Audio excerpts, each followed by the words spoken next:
All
right, coming to you.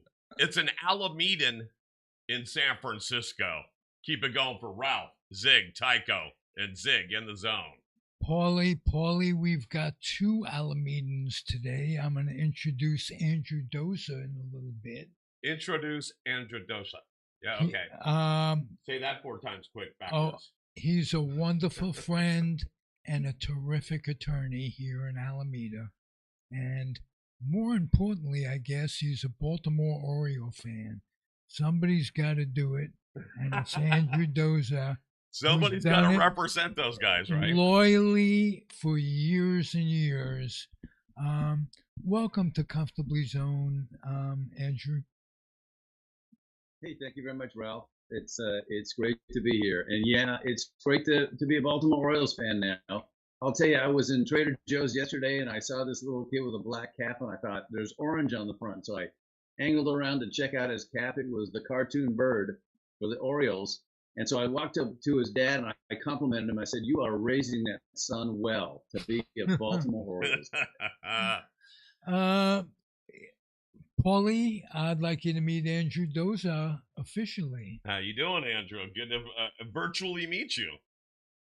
Virtually meet you too. Nice to meet you. Good. We were getting a little crackling from your mic, and it just happened, of course, right when we went live. Didn't we were just talking about that, right? As soon as we go live, things change. Isn't that how technology is? Yes, it's going to bite you in the ass on a daily basis. And I usually have to pay top dollar to have somebody bite me in the ass. So, well, okay. So that's good, but it will be fine. But so Andrew's joining us. Are you in Alameda today, sir? I am in Alameda. I'm in my my office, and for those of you who know Alameda, I'm next to the public library and across from the powers that be, city government and the police. Yes. Most importantly, the library. Jane Shaleski, who was the librarian at the time, the city librarian who built that beautiful, she didn't build it herself, but designed the library. And she was nice enough to put my book in the library. What a thrill for a first-time author who grew up with the New York City Library always in the background. My uncle, my grandfather would always take me, learn the Dewey Decimal System, and I had tremendous respect for the written word. And George Grimm and I wrote a book a couple of years ago, which is a contemporary history of the golden age of baseball. And it's called Comfortably Zone in Nevada Pine Tar. And it doesn't have George Brett in the book at all. But anybody that knows of Nevada Pine Tar can identify with it. The book, the best thing I can say about the book and our acclaim is Peter Golenbach, the esteemed author of Dynasty, Bums, and 12 or more bestseller books. He did the forward for us, and his words were, when he described the book, he said, it was brilliantly written. Wow, that's going to go on the first page, the first paragraph of my obituary. Was proud of that. George Grimm and I did a job that I'm immodest about this, but with his writing and my interviews on my podcast for years, we just did a good job. That's all. So if you're looking for anything for the holiday gift item for a friend, that baseball fanatic in your life, we're on Amazon, and we'll give you the info later on in the show. You're hawking your wares. I am. Enough of me. Let me hawk Andrew Doze's wares a little bit. Okay. He, when we first met, he had a case going where he was defending a person that it wasn't very popular to defend. Can you tell us that story, Andrew? Because it says a lot about you and how you choose your clientele and what goes into it. This is how I really got to meet Andrew and know him well. This is what, 12, 15 years ago? Well, it's a bit longer than that. Of course, you haven't changed, and I just am getting better looking over time. So the older I get, the better looking. So I'm happy to be 100 soon. I'm glad. Anyway, glad one of us hasn't changed. Believe me. Yeah, perfect.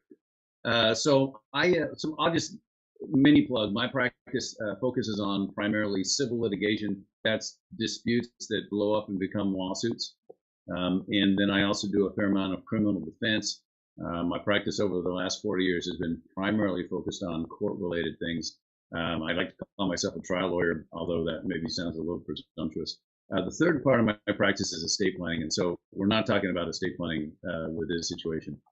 Short, sweet story was this gentleman was the founder and the leader of the Black Muslims in Oakland, and at that time he was accused of some criminal behavior involving one of his several wives. He officially had one, and then there were approximately 6 or more women that were mothers of his children. He had approximately 42. He was accused of various crimes, and one of the questions Ralph asked me was, well, why could you do this? How could you do this? Don't you want him to be innocent? And I will say, I'd represent anyone who needed the help. I believe that that's part of what I do to serve people. I have clients in 3 groupings. One, those the few that are righteous and have a claim that is really undeniable, and they have someone who's really not treating them well or paying them whatever the remedy may be that we're pursuing.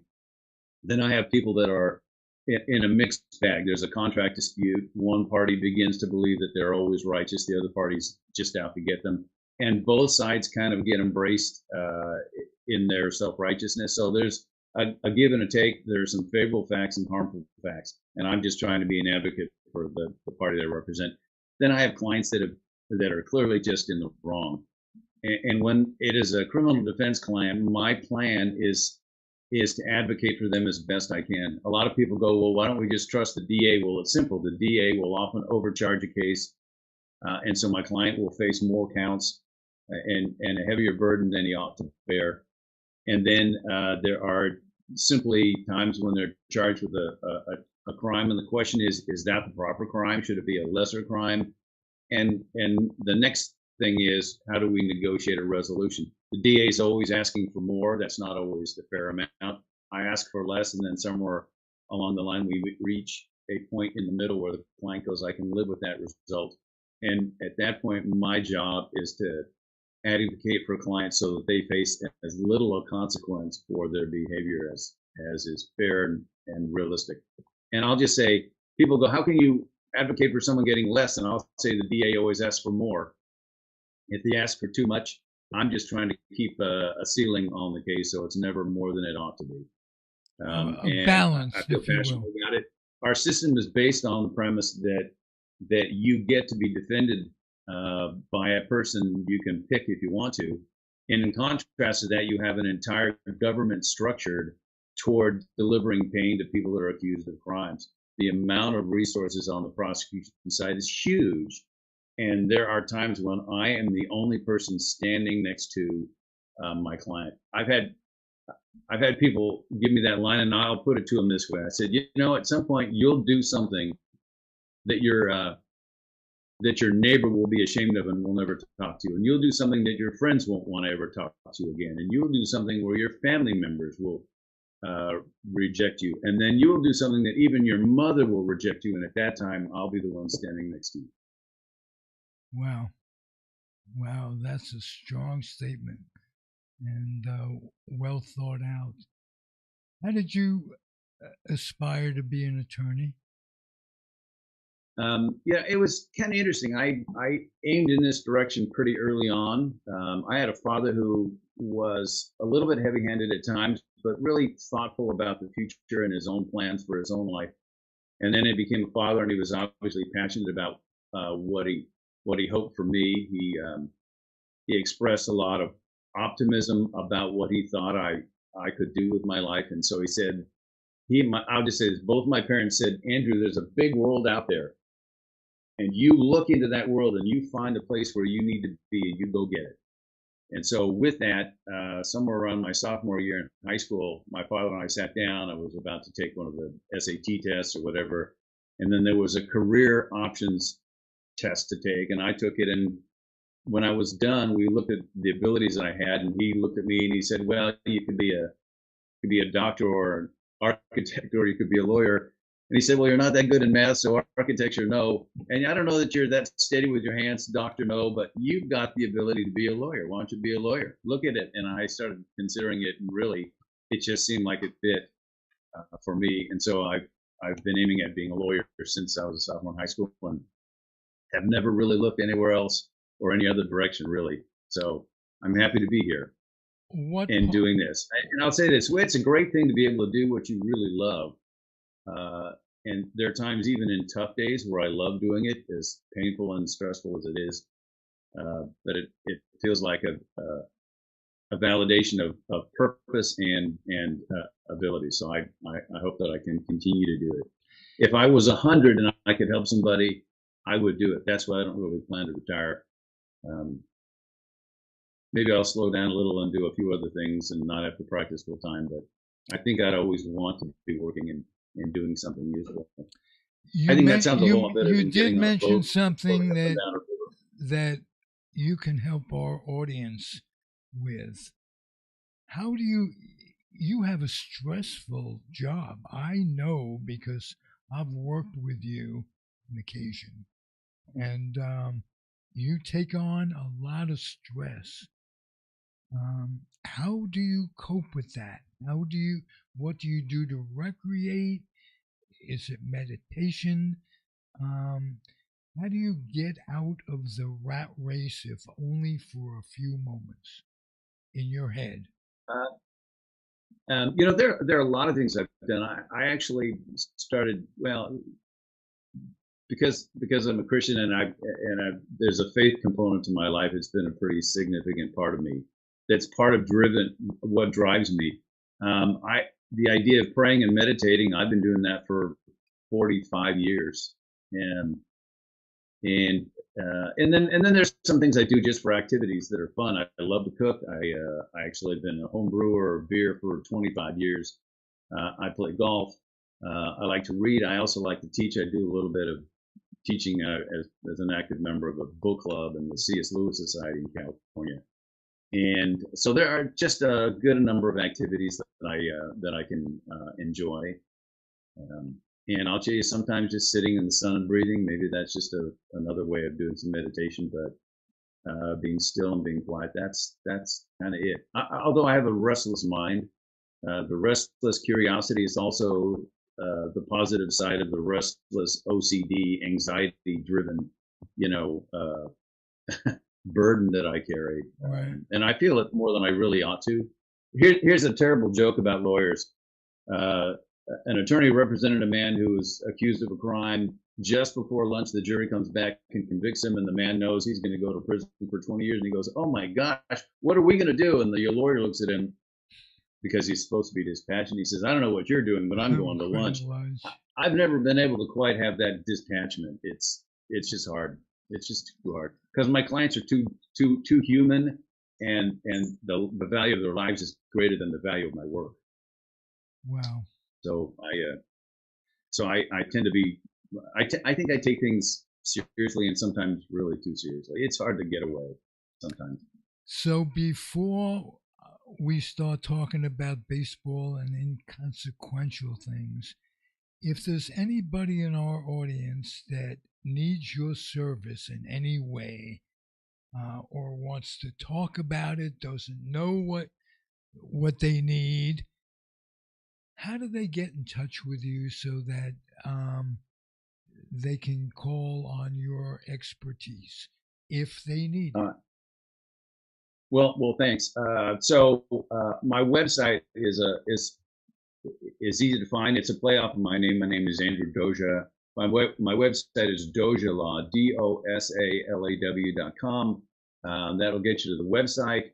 There is a sort of a bot-like thing that will pop up. There's a live person behind that. They'll ask you if you have any questions, you want to chat. They'll take down your information. You can see my phone numbers there. You can call my office line. The people answering the phone, I've had compliments on the quality of their service. That's why I use them. And they can get down your information, and then you can also find my email. Shoot me an email. Give me a day or two.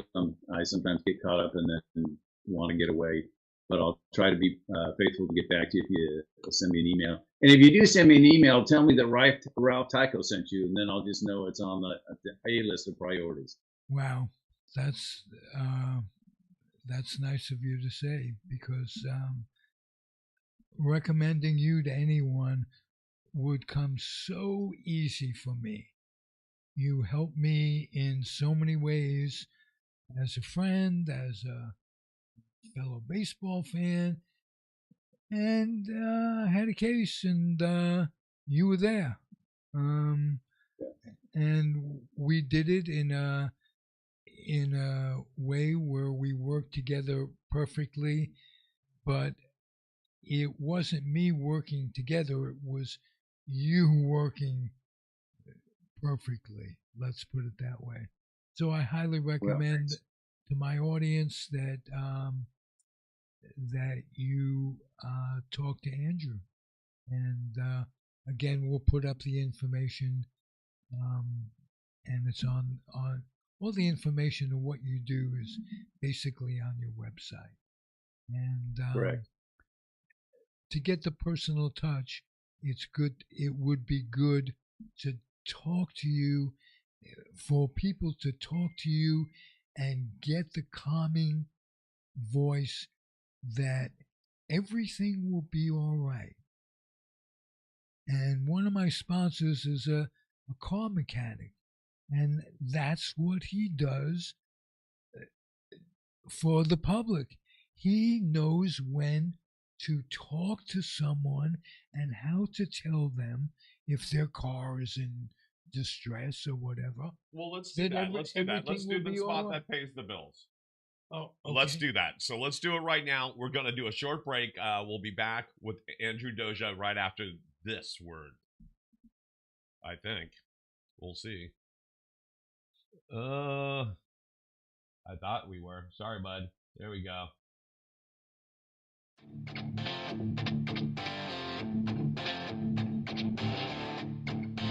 Check out D1 Mobile Auto Service, 510-978-7064. That's right, Dennis and his crew at D1MobileAutoService.com. They do everything from engines, transmissions, clutches, suspensions, you name it. Dennis and his crew are there for you. If you're on the side of the road somewhere in the East Bay, call that number 510-978-7064. And what's nice about Dennis is this: he lists himself as a mobile mechanic. He's got a shop, but he will come out to you and fix whatever's wrong if possible, but more than likely give you an idea of what's wrong and what's ahead of you and put you at ease. And much like Andrew, you can trust him and you can trust Andrew I think you to said make you something to feel me better. really, I think you said something to me the other day where it really made sense about people like Andrew, people like Dennis and his crew. They give you've got peace of mind. Exactly. You've got peace of mind if you know that you have skilled people in your corner.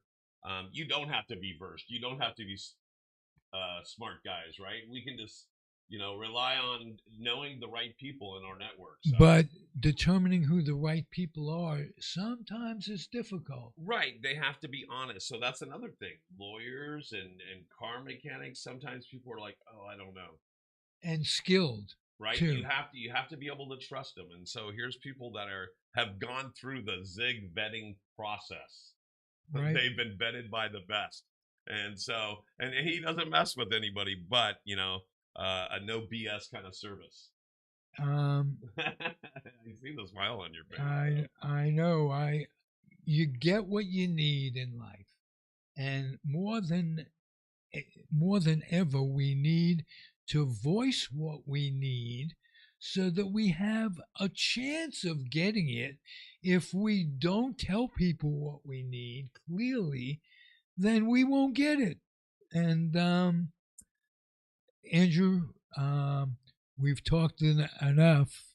Let's talk about Groucho Marx. But what's the secret word today? The secret word is the Baltimore Orioles. And when I get to know somebody, and that's a Boyd, isn't it? It's a Boyd. It's one of the Boyds, like at the Boyd Sanctuary, where I hang a good part of my day in Alameda on Shoreline Drive. I communicate with the birds. They get to watch me, and I get to watch them. And I admire the skills that they have, where they could take off and just glide through the air, and and they admire my skills in knowing that. So Ralph, let me jump in. Can they figure out when you are flying also? I don't think it takes. They do have a keen sense of that, Andrew. They have. Andrew has known me for a long time. I fly, and you mentioned we hadn't seen each other in a long time, and we're talking about one of my sponsors is Park Street Social, a dispensary here in Alameda, and you said that I remember when you thought it was better to buy black market stuff, and it was at that time, but the industry has changed quite a bit. First of all, the prices that are available at a dispensary much less than they were 10, 15 years ago.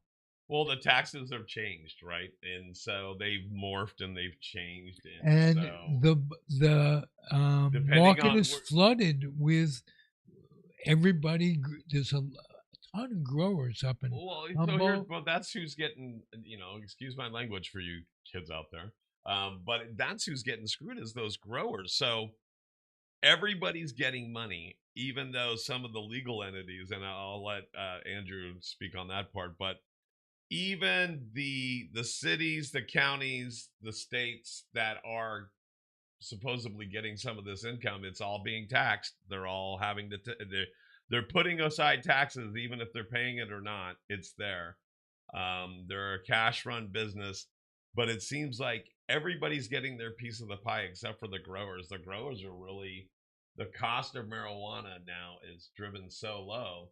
You're right. It's cheaper at this point to almost go to a dispensary because they're giving you, you buy this product and you get this one for a penny kind of thing. Plus, you know what you're buying in a dispensary. Well, And when you're buying something and it has a tag on the back that it's been tested by a reputable lab like SC Labs, but it better be someone like SC Labs. Otherwise, it's like There's you were saying corruption. black market. It reminds me of the 80s or the 90s, waiting for someone to come back with your sack. Oh yeah. There wasn't They- wasn't handwritten stuff like this is the ingredients, this is the pesticide. And I'm more glad often they're than doing not, more often than not, while you're waiting, they will have already taken your money back in those days. Any event, let's talk a little ball.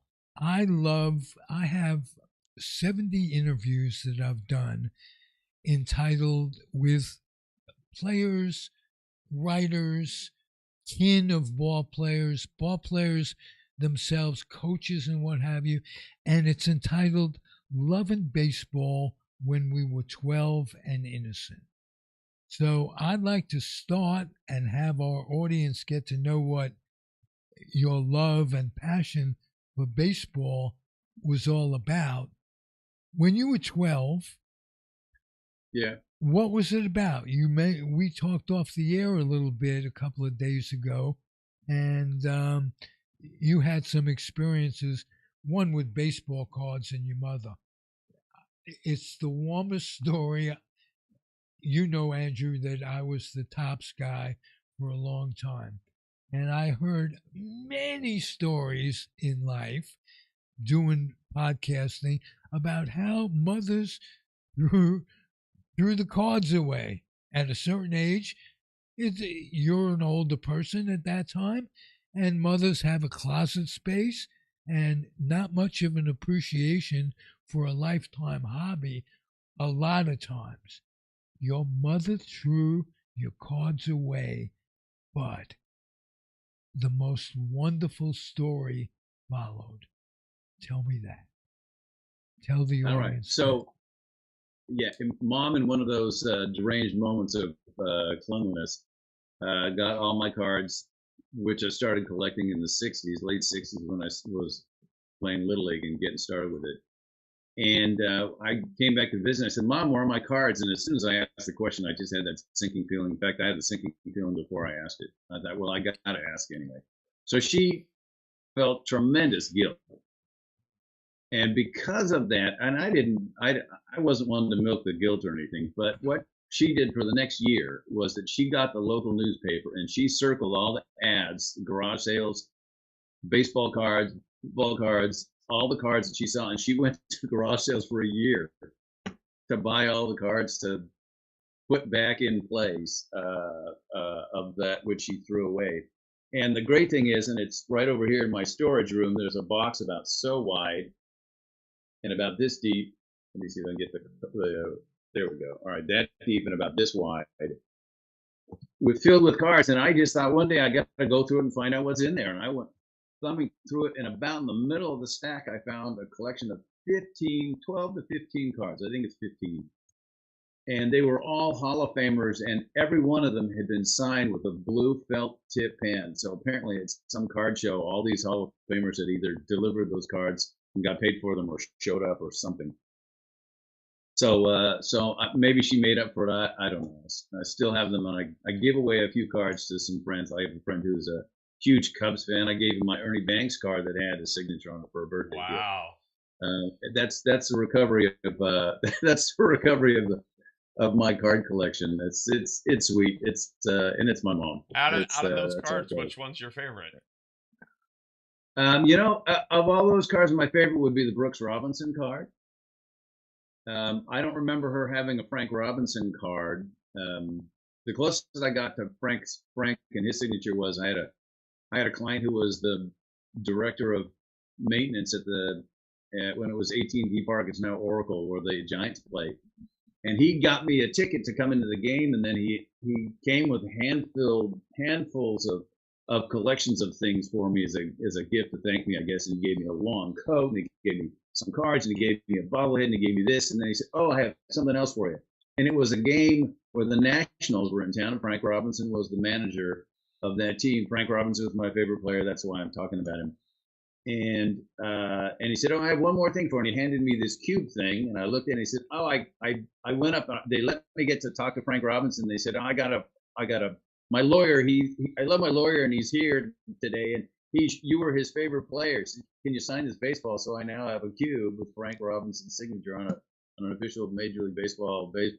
Wow. Wow. That's Indeed. nice. That's cool. Nice. I can tell the passion in your voice. I've known you, so I knew it was there. But you come across as someone who really has baseball as one of the loves of his life. Tell me about when you first became a Baltimore Oriole fan. Sure. So the easy part is I was born just outside of Baltimore. Dad was in the military, so it was a little town about 30, 40 miles north and northeast of Baltimore, Aberdeen. And Aberdeen is the home of the Aberdeen Ironbirds, owned by Cal Ripken. So if you find their logo, it's a bird. It's a jet plane with the tail the tail having an 8 for his number. So it's the Ironbirds. Dad was stationed in Germany a few years later, and so when I started playing Little League, Mom says, "Andrew, why don't you play Little League? Why don't you go out and play?" And I said, "Okay, fine." So they got me a glove, and I started playing and loved it. The second or third year I was playing, a friend of mine, here we are, these military brats in Germany. He says, "Well, what's your favorite team?" And I hadn't really thought about a favorite team. I will say that I knew this. At 11:30 at night, on a Saturday night, I would be hiding under the covers of my bed with my transistor radio, which is about this big in those days, about this wide. For those of you who are, born in the last 40 years, a transistor radio is a foreign concept. Right. It was built about the time of Stonehenge. But I would listen to the baseball game, and I'd have my thumb on the control because the staticky connection was so bad. I'd be constantly adjusting it, listening to the Major League Baseball game of the week, hoping my parents didn't catch me. Obviously, I got hooked on baseball at about 10 or 11. But my friend said, "Well, who's your favorite team?" And he goes, "Is it the Yankees?" And I go, "Well, the Yankees? Why would I root for the Yankees or anything in New York?" And I thought about it. I said, "Well, I'm a Baltimore Orioles fan because I was born in Baltimore." So I became an Orioles fan in about 1968. I was 10, and my thought is, I was an Orioles fan then. It was a great time to be an Orioles fan then. Great time to be an Orioles fan when they were 0-21. It was not a great time to be an Orioles fan, but I'm not a fair weather friend. I was quietly rooting for the Orioles. Here on the West Coast, no one notices anyway, so it doesn't really matter. Well, that's how I figured out I should be an Orioles fan. That's why I was surprised. What with the A's moving, you had a cap on when we met on the street the other day, an A's cap, and you said it's just for sentimentality. I thought that was good. How do you feel about the A's moving? And then I'll ask you the question that's been on my mind since last time we met years ago. Eminent domain. How could have that made a difference? Well, so the concept of eminent domain is basically this: a government can decide to declare its interest in obtaining private property. If it chooses to do that, then it has an obligation to pay the owner of that private property a fair market value for the property that was taken. So if you can contemplate in the East Bay, the 580 freeway slicing through East Oakland along the hills, right? It's actually slightly north too, depending on the angle of the freeway, but it would slide around the highway. And if you look, it sliced through neighborhoods, it cut through neighborhoods. And so there were houses underneath where that freeway is now. and then the eminent domain would have allowed them to buy it. The problem for Oakland is Oakland lost so much money with the Raiders from foolish decisions supporting that team, and it would have probably not made a whole lot of money if it had decided to seize something like the team. Query whether it would have been possible legally. The Major League Baseball would have put up a fight. The owners would have had a right to do it. I don't know if they could have taken a baseball team, but anyway, so I don't think they would have been able to keep the A's. And Oakland didn't want the A's well enough, or they would have negotiated a relatively good deal for Oakland to build a better station in a better location. I mean, a better stadium in a better location, and it chose not to do that. Maybe it was burned because of the Raiders. Well, I think I have a reason why any of these negotiations didn't end up coming together. You had three people involved. You had the A's ownership, you had the city of Oakland, and you had the county of Alameda. And I think I'm not a professional negotiator like yourself, but I would venture to say, we haven't talked about this, that those three people, three separate interests, wasn't working. Two, you could see, well, I want this, I want that, but you bring in that third person, whoever's the third person at the moment for the individual negotiation, and it makes that very, very difficult. I dreamt, and you know this, we've talked about this, of the A's having a stadium that could have overlooked the giant AT&T Park, or whatever they're calling it this time, and that would have been beautiful. A beautiful touch on the Bay Area, where you could see, much like the Yankees, could see like one ballpark from the other. Yes, absolutely. That'd be interesting. Just like the Yankees and the Giants, the New York Giants, did with the Polo Grounds. They were like a quarter of a mile away, and this would have been terrific. And I know the area worked because I saw it up close living in Oakland in 1989 when the Giants and the A's both were drawing over 2 million people at that time, and they played in that famous series where the earthquake, the Battle of the Bay. I think, Paul, you were at that. Yeah, so I was thinking about that. I was at one of the games, but I wasn't at the one. I was corrected. Here's my correction. So I was at that series, but I wasn't at that game. That game I was actually at home. Because I remember watching waking up, because it was like 5 o'clock in the afternoon, and I'd worked like some crazy shift the night before or something like that. But I remember getting up and my mom saying something and looking out at the driveway and the car going back and forth between the tires like it was a lowrider or something. And it was kind of weird. And what city were you in? That was in Redwood City. But yeah, I remember that because I still have my Battle of the Bay series from that year, from '89. And so, yeah, California was going through a lot of crazy stuff after the Loma Prieta earthquake. What were you doing during that, Andrew? I was at work, and I walked across the hallway. The accountant across the hallway let me use his copier, so I'd pay him for copies that I would make. And I was walking from my office, and I took a step across the hallway, and I stopped and I turned around and looked, and I thought I took one step and I covered like 5 feet.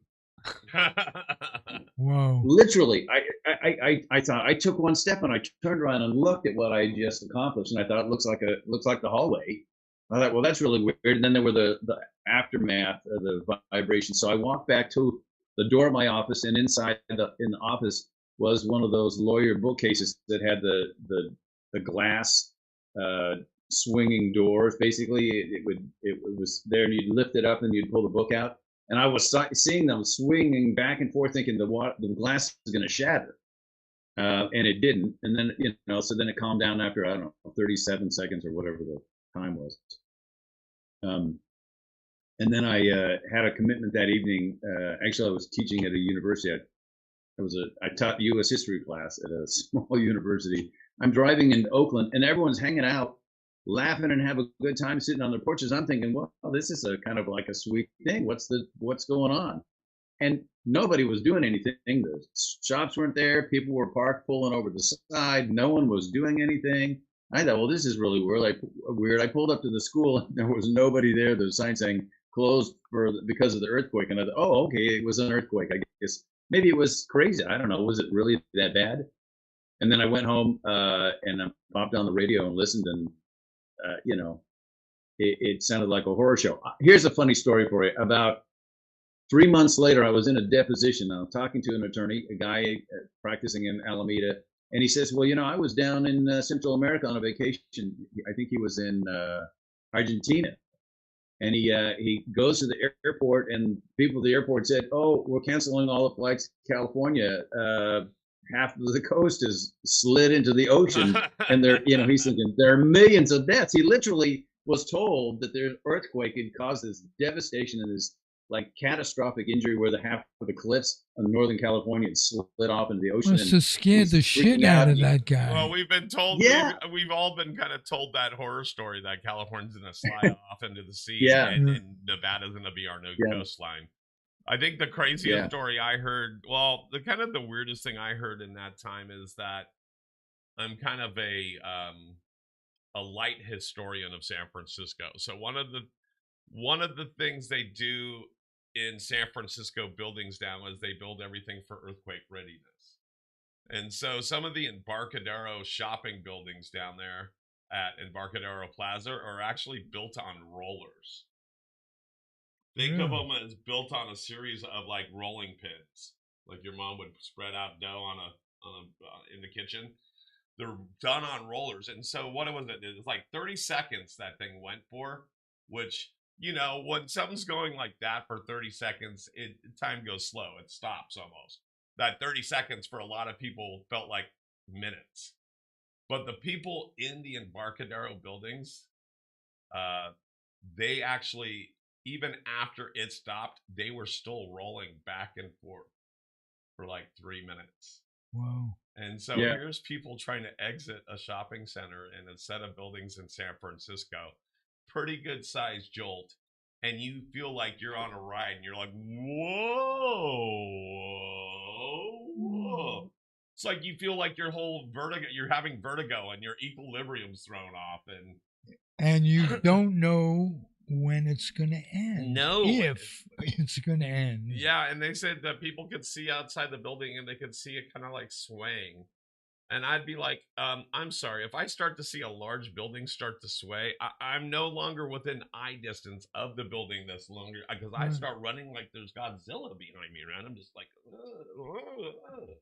and so it's not good. Scary times. Yeah. But I've noticed over a lifetime, every region of this country has had their tragedies, their man-made disasters, and their God-made disasters. And it's like nobody gets out alive. Yeah, every state of the union has some natural crises, and if you happen to be in a place there isn't a natural crisis, there's a man-made one. Right, and so everything from mass shootings to fracking to elections. Well, to elections. Well, that's even worse. So we're not going to talk about that. But, right, but I mean, even but you're right. Politics does play into it. I mean, let's go back during the pandemic. What was it? The Dakota pipeline whole thing was a political thing, and it was going back and forth, and so. Yeah, no, we do our fair share of mucking things up around here. Oh yeah, I'm telling you. Yeah. My mama said, always leave it the way you left it, if not better. You know what I think has been the major cause of our trouble if you want to look at one thing, it's the deterioration of our education system. My kid graduated high school, and not that New York City education, public education, was that great. Over the 40 years or so between him going to school and my going to school, I noticed there's a certain lack of basic fundamentals in educating your kid. Do you find that to be true at all, Andrew, with your kids? That they just weren't getting the education that you got? Well, that's true, and that's because I wasn't as much of an intense father as my father was. In my house, we had a dictionary. It was 2 volumes. It was every known word in the English language at that time. And I asked my father once how to spell a word, and he said, "Andrew, the dictionary's right there. Go figure it out." Right. So I'm digging through, 4 inches of dictionary. And by the way, dictionaries are a beautiful thing if you get it, just finding words and the etymology of them. But so I was inclined to study, and neither of my kids were really intense. My daughter was closer to it. And I just never gave them breaks. I just made sure that they worked hard and did what they could. My dad wasn't as result focused as he wasn't like you saying you have to get straight A's. He said, "Did you figure out why you didn't get that question right?" And I said, "Yeah." He said, "Did you figure out the concept?" And I said, "Yeah." And he said, "Well, that's what you want." And so I tried that same approach too, but I think now you can see all sorts of changes. It's like there are now attorneys that have been practicing in California for 10 years, and they sound like the Valley Girl from Encino. And it's like, how can you take them seriously? It's just crazy. Well, and there's something texting, lacking, and there's something lacking in them. Well, even texting now, it's like, I get it. You want to abbreviate everything, but texting language shouldn't carry over into handwritten.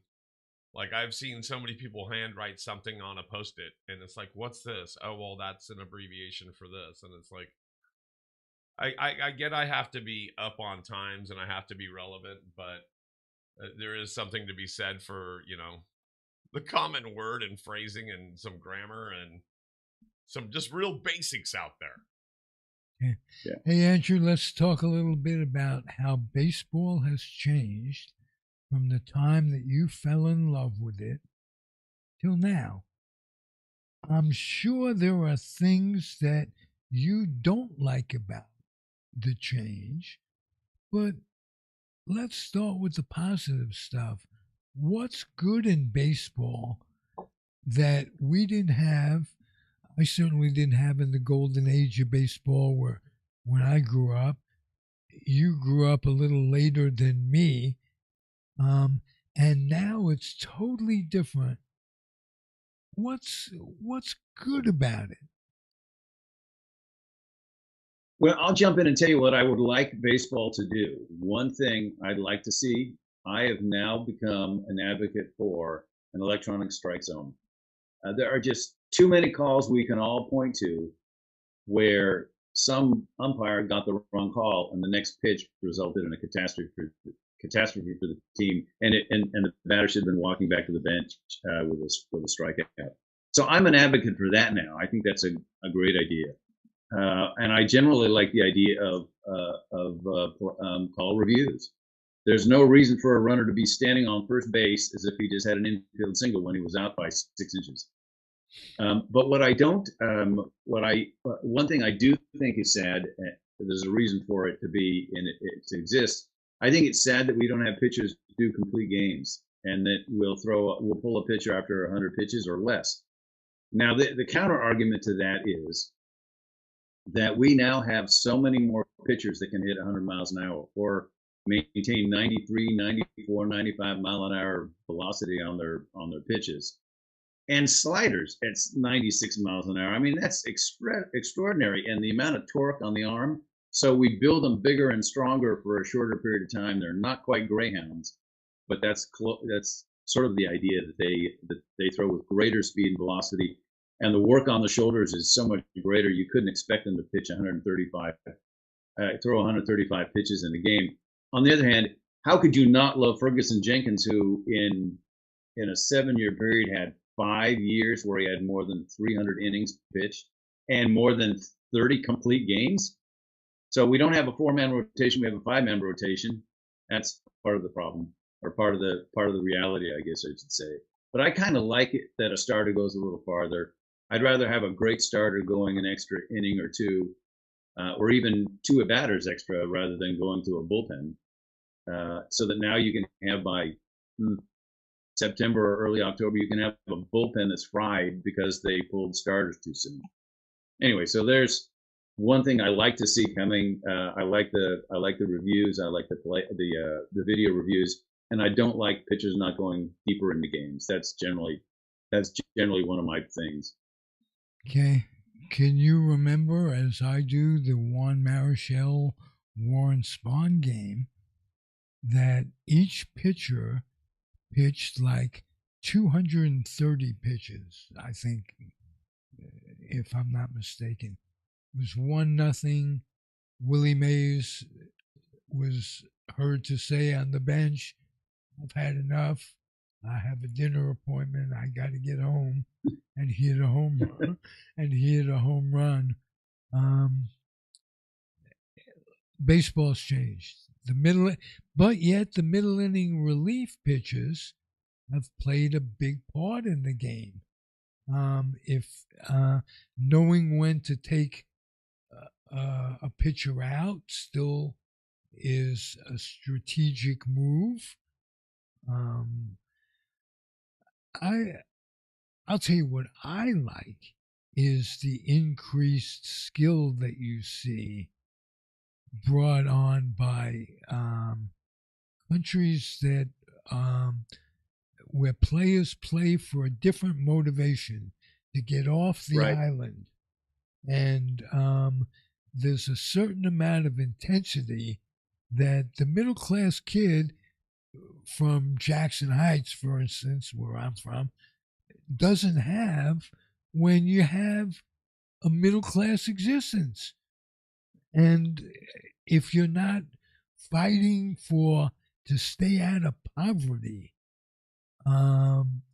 so there's an intensity, and I love to watch the Dominicans, the Mexicans, the Koreans, the Japanese players, and we got to make mention of the player of our time, Ohante. Is they'll be talking about him for like we talk about Babe Ruth. Yeah, Shohei Ohtani was pretty extraordinary. I wasn't entirely convinced when I first came on the scene, but I hadn't really watched him. It's pretty clear he's just a phenomenal talent, and to be able to pitch that well too. I think they're wiser to use him on an everyday basis as a position player rather than a pitcher.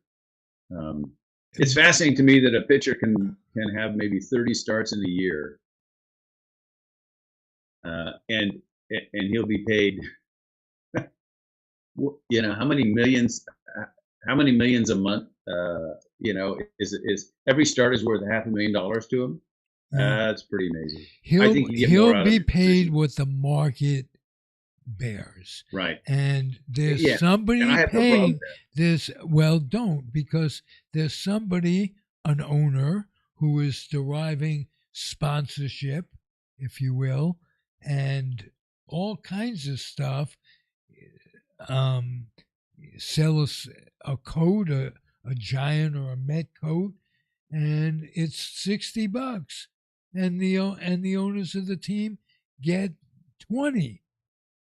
Beers are $10 a beer and what have you. So there's somebody paying these guys, and don't forget that to get to the point that they are, tremendous amount of competition. There's high school, college, leagues, independent leagues, this, that, the minor leagues. And if you look at a minor league team and you can say, Well, there will be 3 players playing that will make the majors. So imagine the competition with these guys, and to say nothing about the artificial stimulation that they derive. And don't tell me it's a clean game now when it wasn't then. You got HMOs or whatever they're called, which don't show up on any testing, and it's. By the way, let me interrupt. An HMO is a health management I know, organization, and there are people that argue it's such a terrible coverage that you could search for it and not find it. So it's just like these human growth chemicals that are out there. But even when you and I started watching baseball in the late '60s and even into the '50s, the players weren't entirely clean. They had greenies. There was some kind of speed that they used. There was a them, there was a substance called that was nicknamed Willie juice. Willie would take it. I'm not touching that joke. I'm sorry, you just set it up. I'm just telling you now. Not I'm not gonna say it, folks. That kind of juice, nasty. Sorry, that's all right. What we call low-bearing fruit. Willie's red juice. He would take it in the heat of the summer, and it was a speed. And, okay. And greenies were a speed, and whether or not they made you play better is up for conjecture, but I guarantee you that they helped some people make it or make it to that next level, or go from one level to a next and be stars. There's always been cheating in baseball. The spitball, the Gaylord Perry, and it was almost a joke, but he was every bit as guilty as anybody taking steroids, changing the bodily capabilities, all kinds of things. But I suspect the cheating is a result of the fact that there are humans involved. Now, if there were non-humans playing baseball, there might not be cheating, but because there are humans, you figure it's going to happen. We unfortunately feel like there's an edge that we need to grasp, even if it's beyond the line. But yeah, it's tough. I mean, although I would say this, there's a difference between standing on second base and trying to give the signal to the batter if you can read the catcher signals, and the Houston Astros' fabulous use of the organizational technology capabilities by having a camera in center field. I guess we have to draw the line somewhere, right? But that's not any different than the Giants and the telescope in 1951, when they had use in center field of a utility player who had been in the Navy, brought his Suarez or whatever, brought his telescope in, and Leo DeRocher and Herman Franks set up a system of doing exactly what you talked about. This was in 1951. Documented in a book about those days by the Green Cathedrals, and it was by an author who I can't think of, but he wrote for the Wall Street Journal. He was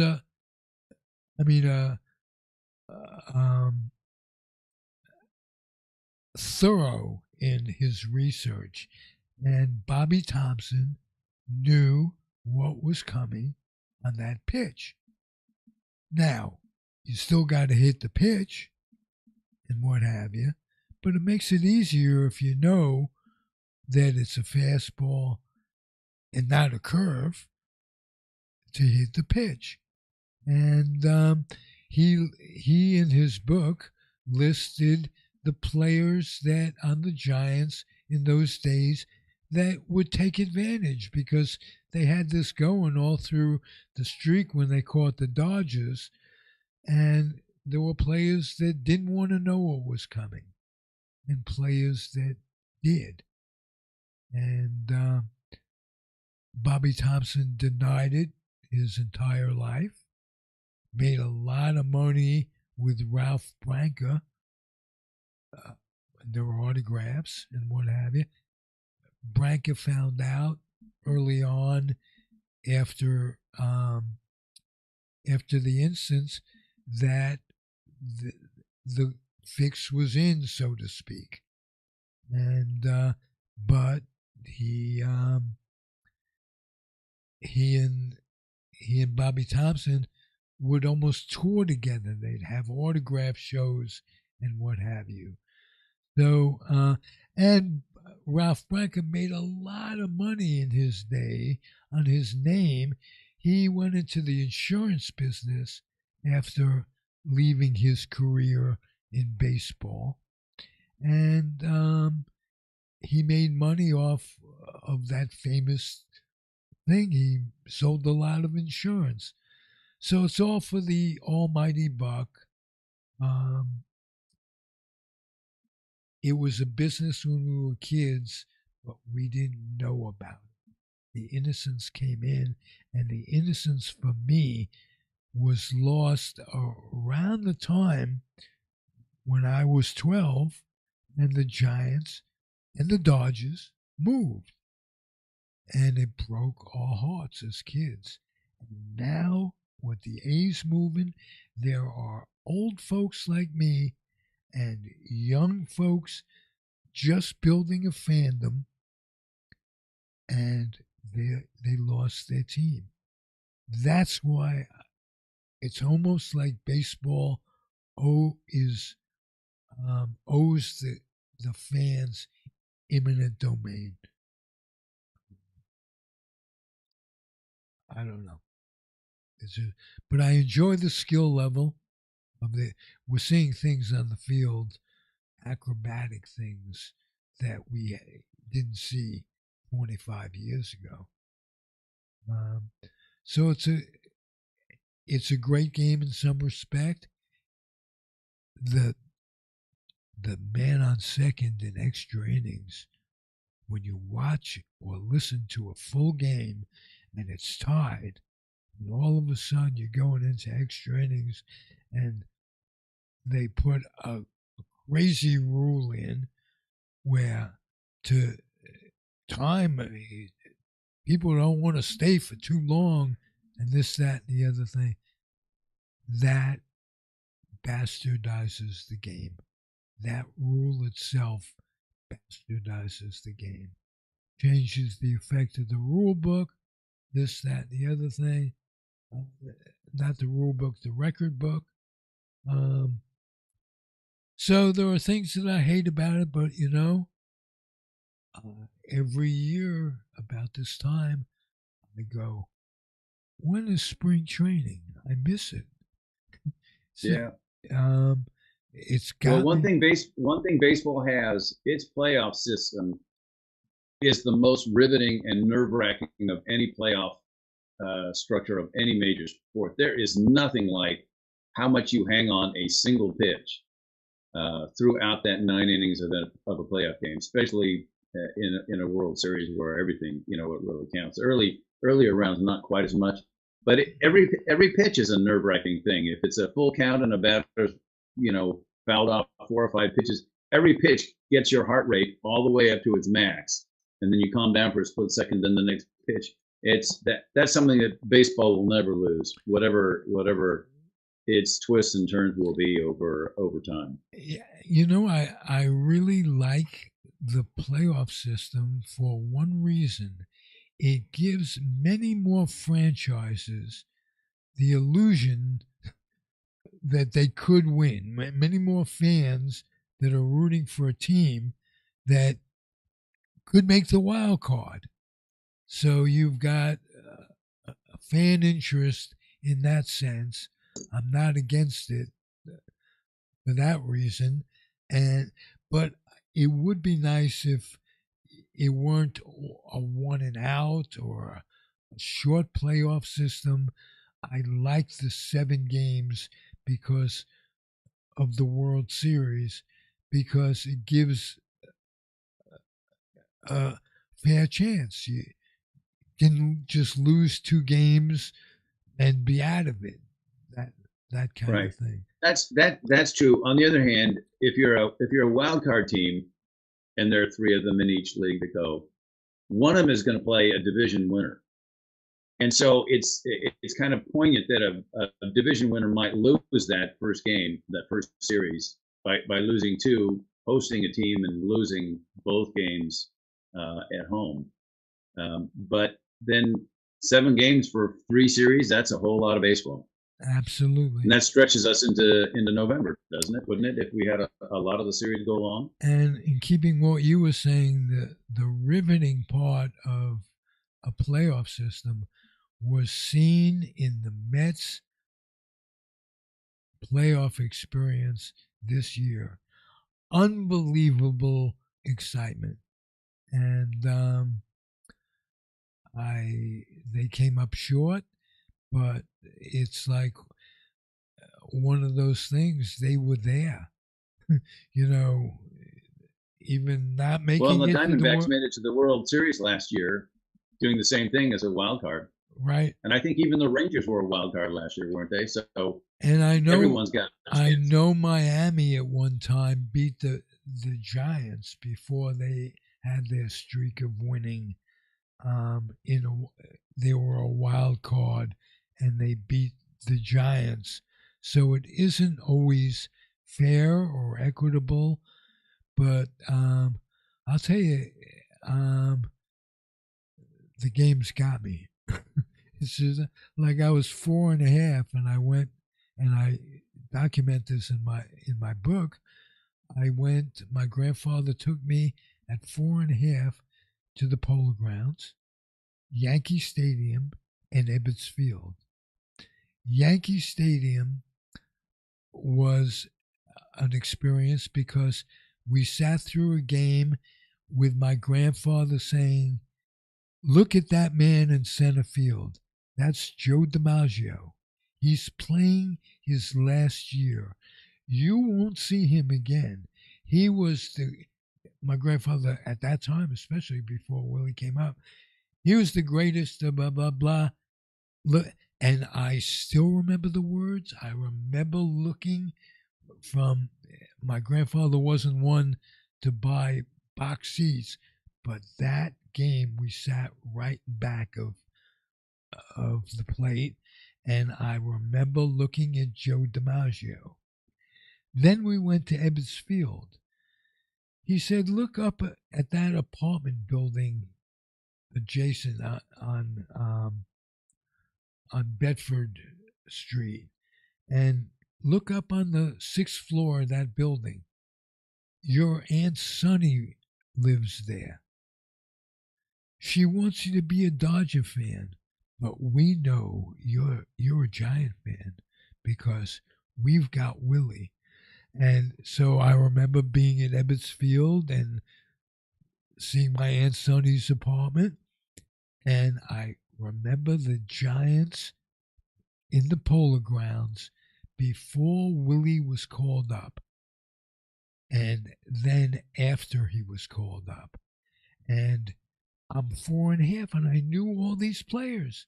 Ed Banky, Alvin Dog, Bobby Thompson was in center.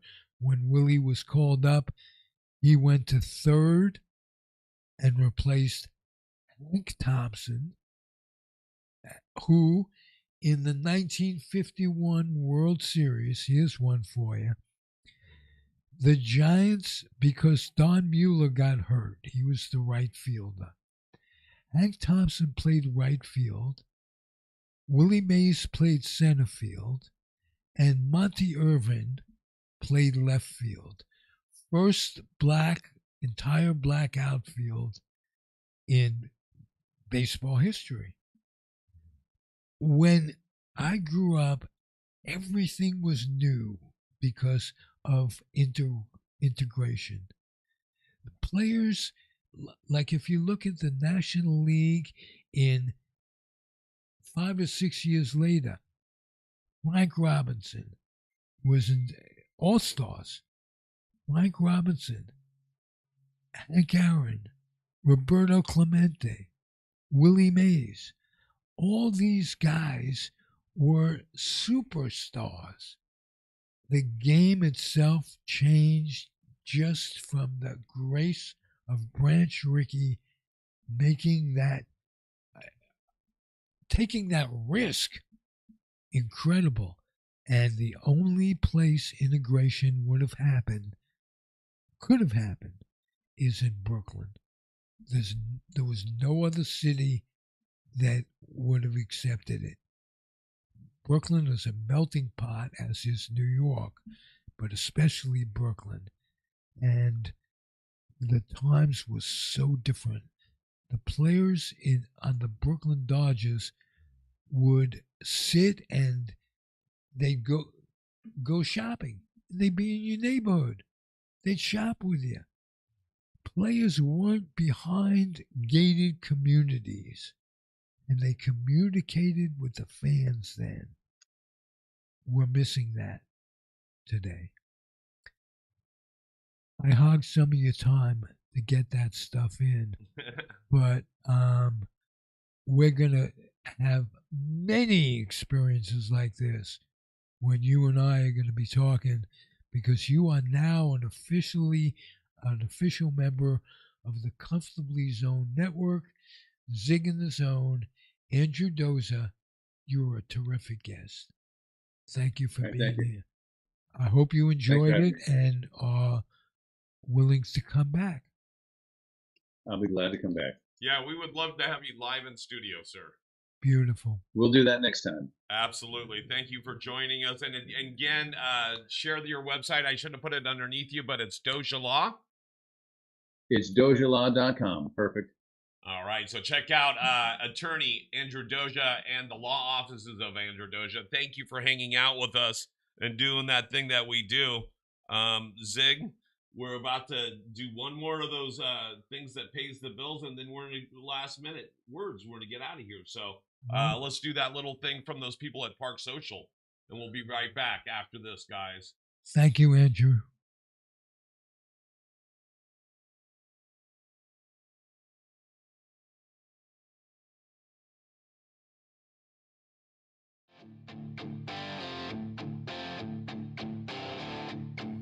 Park Social, located at 1222 Park Street, Alameda. Open 9 to 9 p.m. 7 days a week, with specials every day of the week. Look us up on the web at parksocialalameda.com.